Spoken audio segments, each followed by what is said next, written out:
چه زبان‌هایی می‌دونی؟ بله، انگلیسی، فرانسه، آلمانی، اسپانیولی، ایتالیایی، چینی و روسی.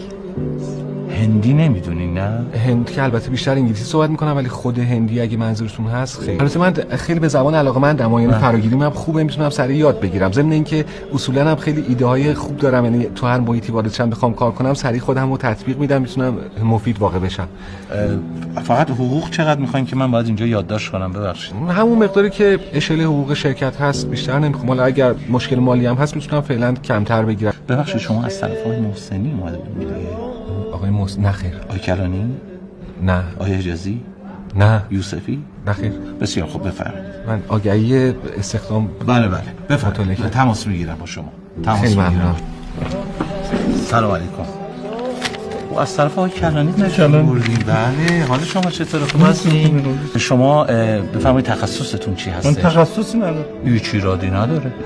اینجا شما تجربه کسب میکنی کم کم. علاقتون به چیه؟ علاقتون به چیه؟